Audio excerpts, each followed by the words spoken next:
Assalamualaikum warahmatullahi wabarakatuh. Alhamdulillah kita bertemu lagi dalam pembelajaran IPA. Kali ini kita akan membahas apa itu aditif.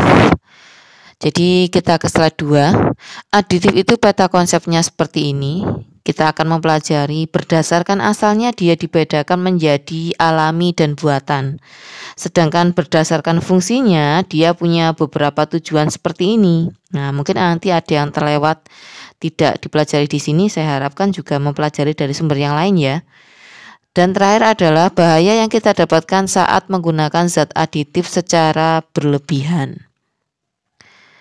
Kita pindah ke slide 3. Jadi pengertiannya, aditif itu adalah zat yang ditambahkan pada makanan dan minuman dengan tujuan tertentu. Dan berdasarkan asalnya dia dibedakan menjadi aditif alami dan buatan. Secara dia sebenarnya lebih aman bagi kita menggunakan zat aditif alami karena dia tidak banyak memberikan dampak negatif dan dia relatif lebih aman dalam jangka waktu yang lama. Tapi pilihannya lebih terbatas sehingga masyarakat kita cenderung lebih suka menggunakan yang buatan karena juga lebih praktis. Ke slide 4. Apa sih tujuannya pemberian zat aditif makanan dan minuman? Jadi saya harap ini juga punya catatannya ya. Jadi nanti sewaktu-waktu kalau tatap muka bisa kita cek bareng. Mungkin ada yang tanya jawab yang ditanyakan. Jangan ragu untuk segera bertanya ke WA. Kegunaannya antara lain memperlambat proses pembusukan. Jadi sebagai pengawet, kita tambahkan zat tertentu agar makanan dan minuman itu lebih awet. Meningkatkan atau menjaga nilai gizi, misalnya bagi yang suka makan es krim.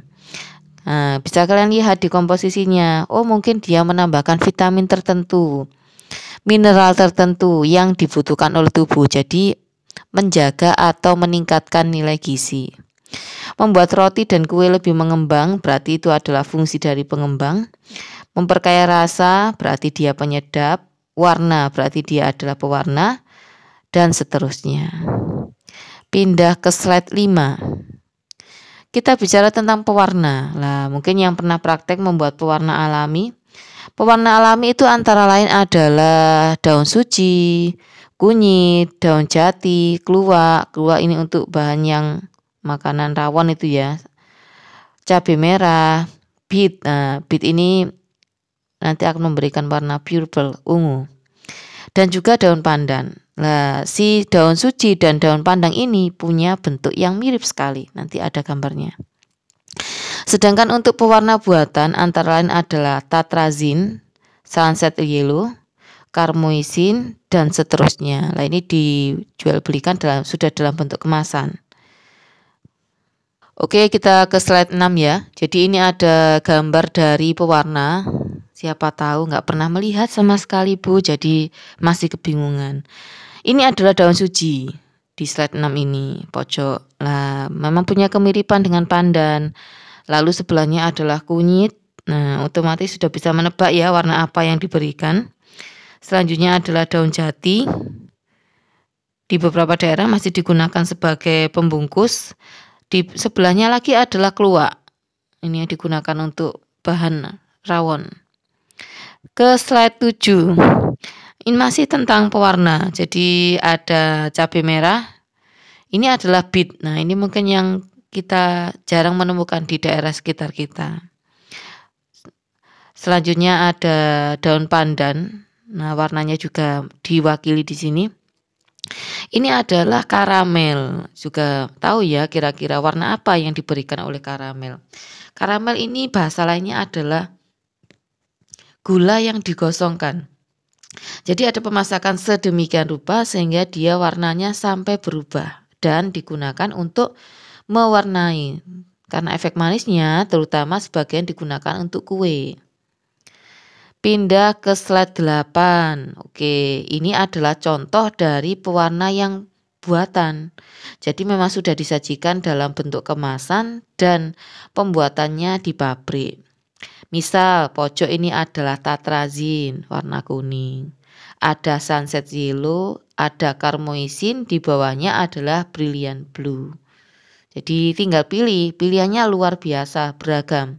Sehingga masyarakat kita tadi karena variatif, praktis, lebih banyak berpindahnya pada aditif buatan. Nomor 9, pengawet. Nah, pengawet itu dapat menghambat kerusakan makanan atau minuman karena mikroorganisme. Sebagian besar makanan atau minuman itu rusaknya itu karena mikroorganisme. Apa yang membuat mikroorganisme ini bertahan? Salah satunya adalah air.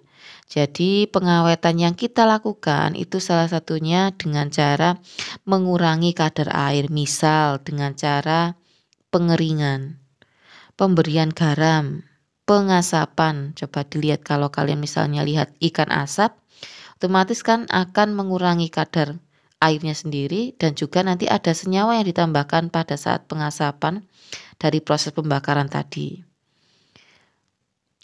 Dan salah satunya lagi adalah pemberian cuka. Itu adalah beberapa contoh yang alami. Sedangkan yang kimia atau yang buatan, kita akan menambahkan zat tertentu sehingga makanan itu tidak cepat busuk atau rusak. Misalnya ada yang namanya asam benzoat, asam sorbat dan lain sebagainya. Yang harus diingat adalah mereka ini tidak boleh dikonsumsi dalam jumlah yang berlebihan dan dalam waktu yang lama.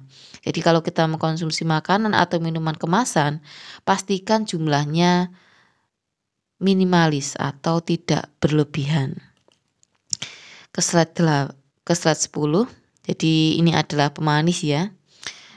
Ada yang alami, ada yang buatan, dan ada pemanis tertentu yang memang ditujukan untuk penderita diabetes mellitus. Karena untuk penderita diabetes ini tidak boleh mengkonsumsi gula yang berlebih.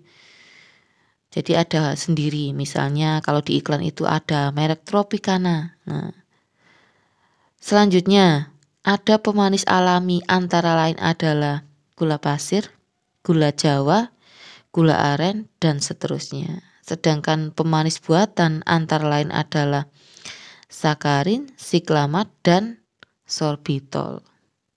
Pindah ke slide 11. Jadi penyedap itu otomatis ya. Jadi memang diberikan sesuai dengan selera masing-masing.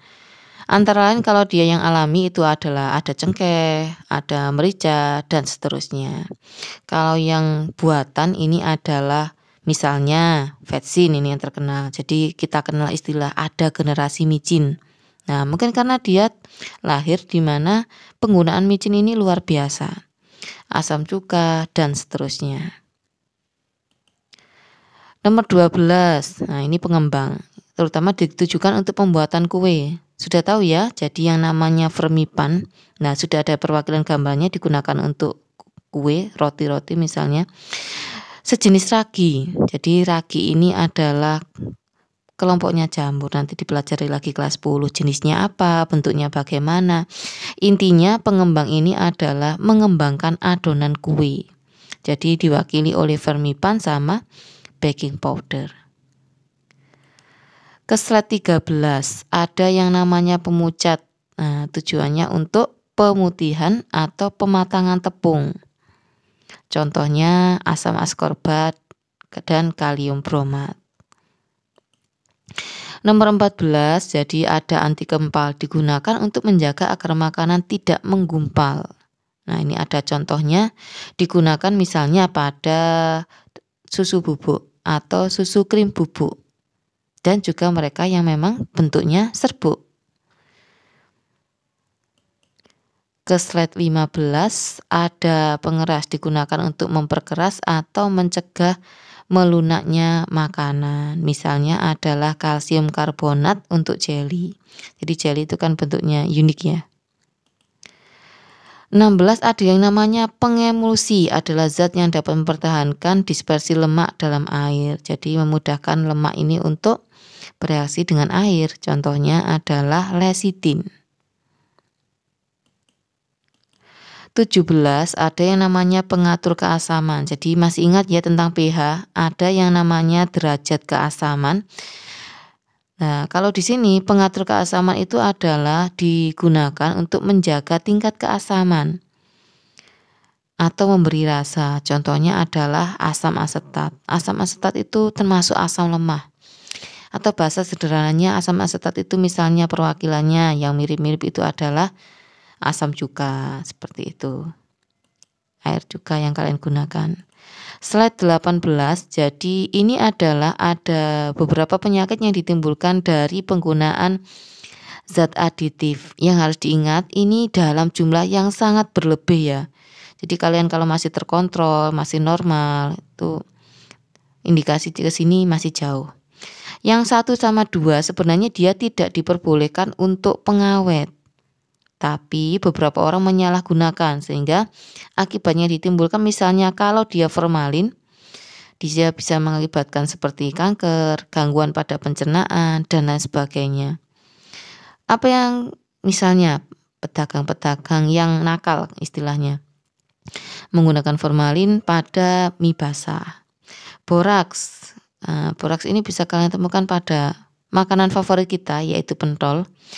Padahal dia sebenarnya tidak dipergunakan untuk pengawet. Efek yang ditimbulkan bisa mulai dari muntah, diare, dan seterusnya. Jadi mulai dari nomor 3, nomor 7 ini adalah zat-zat kimia yang ditambahkan. Pasti dia dalam jumlah yang berlebih kalau sampai mengarah pada penyakit seperti ini. Ada kalium asetat, ada kalsium benzoat. Nah, penyakit-penyakitnya sedemikian rupa. Ke slide 19, jadi ini masih lanjutan dari yang tadi. Zat aditif dan penyakit yang ditimbulkan kalau dikonsumsi dalam jumlah sangat banyak dan dalam waktu yang lama. Misalnya tatrazin, masih ingat ya tadi tatrazin adalah pewarna kuning. Efek yang ditimbulkan antara lain adalah hiperaktif pada masa anak-anak yang sulit sekali diam, sulit dikendalikan. Nah itu contoh dari hiperaktif. Karmoisin sama tadi pewarna tadi ya, warna merah menyebabkan kanker hati dan menimbulkan alergi. Oke, saya harap punya catatan ya. Jadi istilah-istilah yang memang sulit dihafalkan seperti ini kalau dibaca berulang-ulang lambat laun meskipun tidak semuanya ingat misalnya, pasti ada beberapa yang nyantol. Atau semoga ilmunya bermanfaat dan dimudahkan dalam mempelajari pelajaran. Oke. Terima kasih. Assalamualaikum.